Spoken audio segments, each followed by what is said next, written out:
Beyond the Gates for the week of August 4th to 8th, 2025 teases that a bloody incident takes place at the center of the Articulates' epic reunion concert. The stage lights flash, the crowd cheers, and then everything goes haywire. In the middle of the climax, Hayley Hamilton collapses. Having barely hit a high note, she collapses to the ground, clutching her leg, screaming for help. Blood soaks into her silver leggings and gasps for air echo throughout the arena. Panic spreads like wildfire. Danny Dupree, already backstage, was the first to reach her. She dropped to her knees, her hands trembling as she tried to assess the damage. Hayley was shaking, her voice barely a whisper as she pleaded with Danny not to touch her. Her hands were sticky with blood, her face pale, her breath sharp and shallow. But what startled Danny even more than the injury was the way Hayley flinched at her touch. Hayley refused aid, pushing Danny's hands away with a strength that didn't match her blood loss. And through the confusion, Danny caught a glance of Hayley's stomach slightly distended, though she'd always been trim and stage-ready. Danny's instincts screamed. Was Hayley pregnant? Or was this another one of her elaborate manipulations? The band had been on edge since rehearsals. Whispers surrounded Hayley's erratic behavior, secret phone calls, frequent nausea, emotional volatility. Some said stress. Others murmured addiction. Danny now saw a third possibility. But the scene was unfolding live. Cameras caught everything. Security rushed in, EMTs arrived, and Hayley was taken away on a stretcher. The concert was abruptly cut short. Fans were confused and worried. Social media exploded. Hours earlier, Andre Dupree had been tangled in a very different kind of chaos. Inside Ashley's apartment, the world was quiet. Soft lighting, the hum of music in the background, the scent of cinnamon tea. They sat close, knees brushing. Their hands found each other, almost instinctively, and the silence between them was charged with meaning. Andre had been restless ever since his run-in with Danny. Their conversation had been short, but pointed. Danny asked him directly, "Why are you still circling her if you already know what you want?" It was a gut punch. Danny always had a way of exposing the cracks people didn't even realize they were hiding. So that night, when Andre looked at Ashley, really looked at her open, warm, present they knew. The kiss that followed was inevitable. Slow at first, then deep, hungry. It was a kiss that asked questions and made promises in the same breath. When they finally pulled apart, both were breathing hard. Ashley whispered, "What does this mean for us?" Andre didn't hesitate. "It means I'm ready to stop pretending." Meanwhile, Vernon Dupree was in full swing, working the logistics of the Articulates' promotional tour. The group had been invited to Fairmont Crest, an exclusive country club known for its elite gatherings and powerful patrons. Vernon, ever the showman, saw this as a golden opportunity to secure legacy bookings for the band and solidify their comeback. Anita Dupree, Tracy Tyler, and Sharon Winger all agreed to attend the Fairmont Crest performance, followed by an extravagant celebration. All eyes were on the trio former legends returning to the spotlight. It was supposed to be a safe, elegant night. But calm doesn't last long when Katherine Richardson, Eva Thomas, and Leslie Thomas are in the same hallway. Eva, the most level-headed of the group, saw it brewing. As soon as the women entered the corridor, the energy shifted.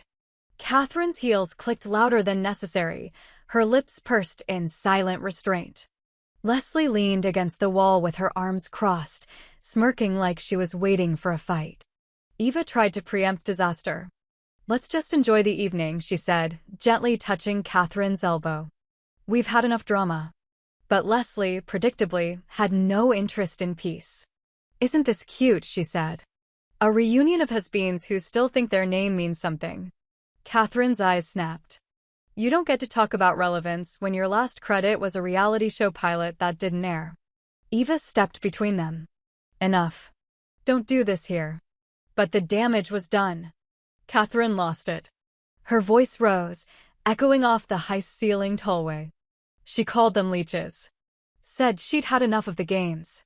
If they didn't back off, she swore she'd make sure their careers ended for good. Security came running. The entire confrontation, like everything else lately, was caught on video. Across the room, Carlton and Nicole were laughing. Carlton had just delivered a story about Vernon getting lost in his own dressing room and needing to be rescued by a janitor. Nicole was doubled over in laughter, wiping tears from her eyes. Carlton looked at her, then said with surprising sincerity, "Let me take you to dinner." Somewhere quiet. Just us. Nicole hesitated. Carlton had always been that charming presence in her life, never quite a romance, never quite platonic. She opened her mouth to answer, and that's when Ted Richardson appeared. "Hey," Ted said, clapping Carlton on the shoulder like an old college buddy.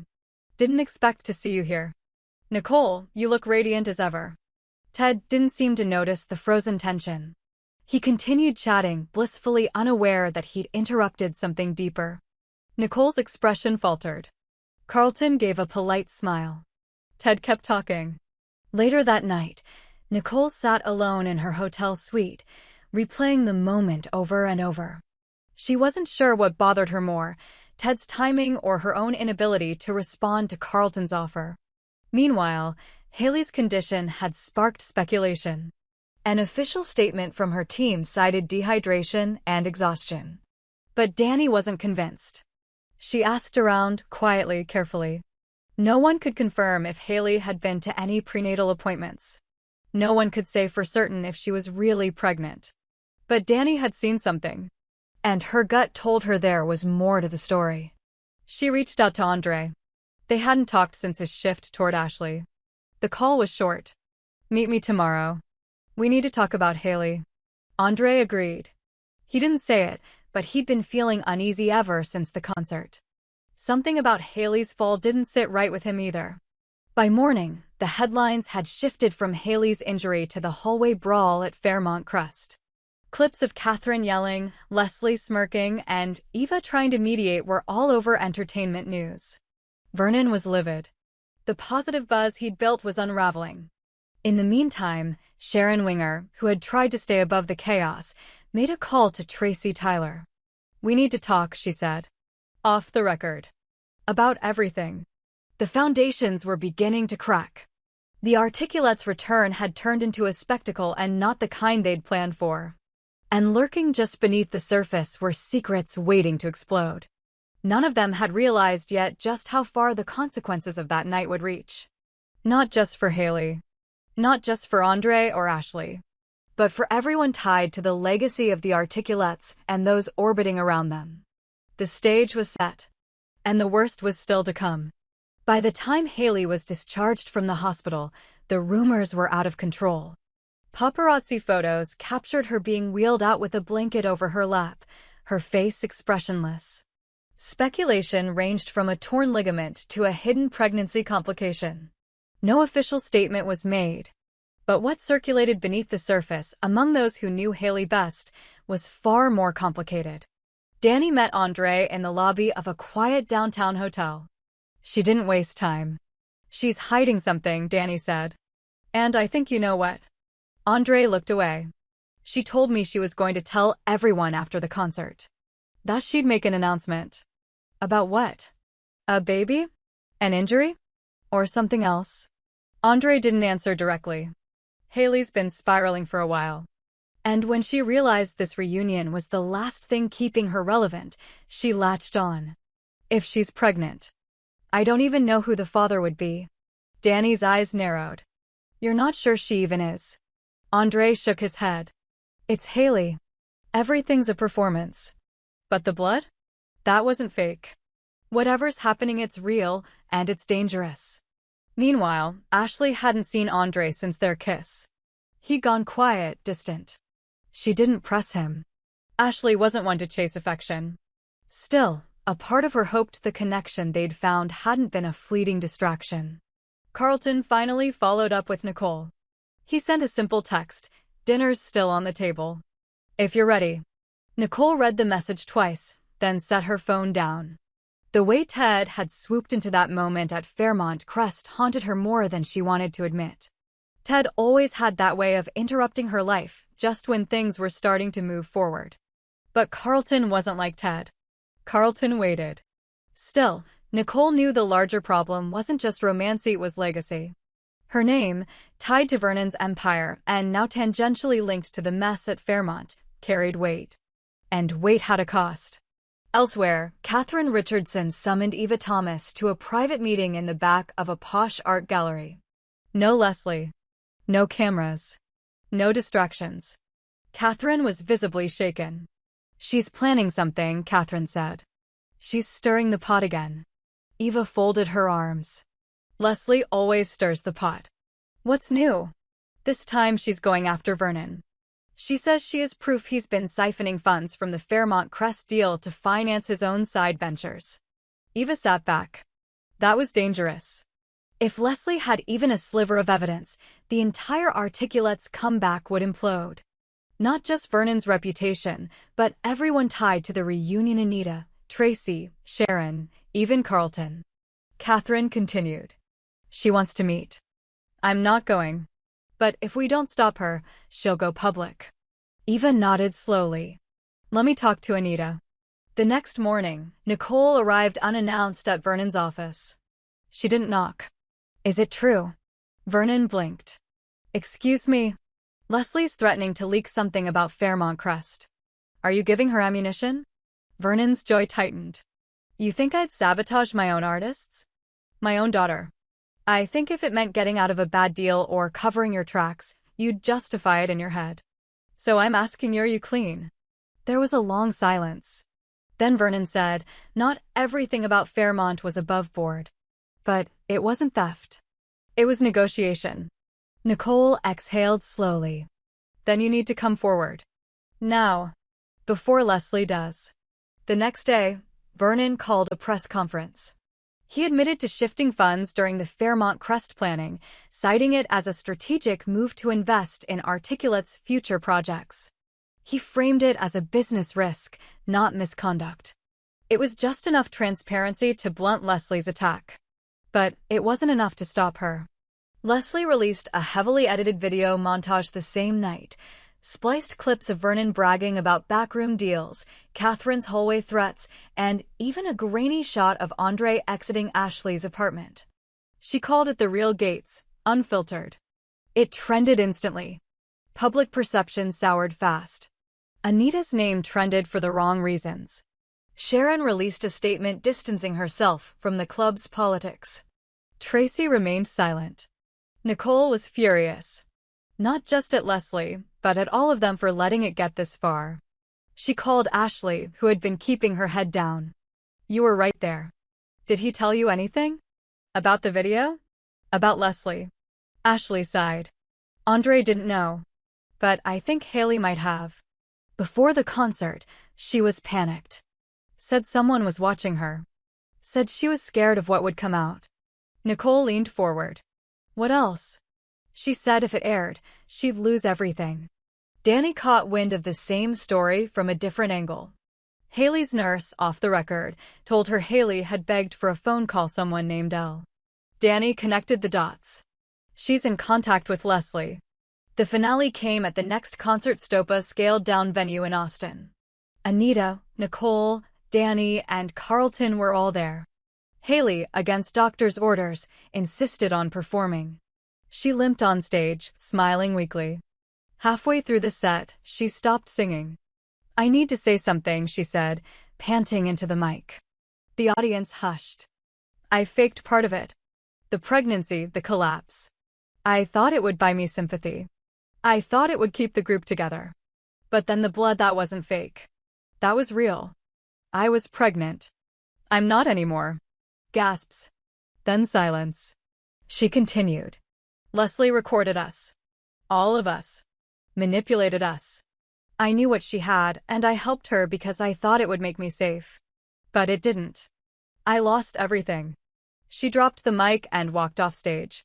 The fallout was swift but cathartic. Haley entered rehab. Leslie was sued for defamation, with lawsuits pending from multiple parties. Vernon stepped down from his role managing the Articulates. Nicole and Carlton finally had that dinner. No interruptions. No drama. Just two people, finally choosing each other. And Danny, now viewed as the quiet hero behind the scenes, was asked to co-manage a new artist development label with Sharon and Tracy. The Articulates would continue, but not as they were. And maybe that was the point. Some legacies are better rebuilt than revived. And the gate doesn't close until the truth walks through it. 3 months after the Austin show, the music industry had mostly moved on, but the people behind the scandal hadn't. The Articulates had splintered. Haley remained in treatment, far from stages and spotlights. Vernon had retreated from public life, issuing a vague retirement announcement citing creative fatigue. Leslie Thomas had gone radio silent after several defamation suits were formally filed, her lawyers tied up in damage control. Yet the consequences lingered. Nicole, now riding the wave of her re-established solo career, found herself at a crossroads. Her album was nominated for 2 major awards. Her label was offering international distribution. And Carlton? He was still here. Still steady. Still waiting. At a small venue in Brooklyn, Nicole sat backstage before a surprise guest appearance with a rising indie act. Danny arrived with 2 lattes in hand and dropped into the chair beside her. Tracy and Sharon just confirmed, Danny said. Our label is official. We're launching next quarter. Nicole smiled. We're doing this. You're doing this, Danny replied. You're headlining the new era. But we're rewriting the rules, Nicole added. No more silence. No more manipulation. Just real music, real stories. The spotlight they were building wasn't about image anymore. It was about integrity. And while the scandals had carved their scars into each of them, it had also stripped away the illusions. Now there was room for truth. Later that night, Nicole found herself alone outside the venue, staring up at the cloudy sky. Carlton stepped out beside her.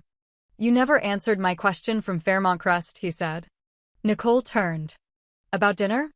He shook his head, half smiling. About us. She didn't answer with words. She stepped forward, took his hand, and leaned her head against his shoulder. He wrapped his arm around her, and the silence between them spoke clearly enough. Elsewhere, Ashley stood on a balcony in Los Angeles, holding a contract from a new label. Independent. Artist-owned. She'd received it from Danny that morning with a handwritten note. You deserve your own chapter. She signed it. Andre, for his part, had gone quiet. After Haley's admission, he removed himself from the scene. Rumor had it he was in New Orleans, working on a concept album about beginnings and betrayals. He hadn't spoken to Ashley since that last night. But maybe one day he would. Catherine Richardson, determined not to go down in flames, had pivoted into politics, launching a music equity initiative for underserved schools. Her hallway blow-up had made her infamous, but her rebrand made her influential. She understood now, threats don't build legacies. Action does. Eva Thomas, always the glue, stayed close with Danny. The two met weekly, grounding themselves in small talk and shared coffee. It was a quiet friendship, built from witnessing too much. As for Haley, her name faded from headlines. But a single handwritten letter arrived at Nicole's studio weeks after the final concert. No return address. Just a message. I don't deserve forgiveness. But I hope one day I can find a way to earn peace. Thank you for not turning your back on me. Even when I couldn't stop myself. Nicole folded the note and tucked it into her journal. At the next industry gala, as Nicole walked the carpet hand in hand with Carlton, flashes lit up their path. But this time, the noise didn't shake her. The truth had already been told. The gates had been broken, then rebuilt. And this time, she held the key. No more secrets. No more shadows. Only forward.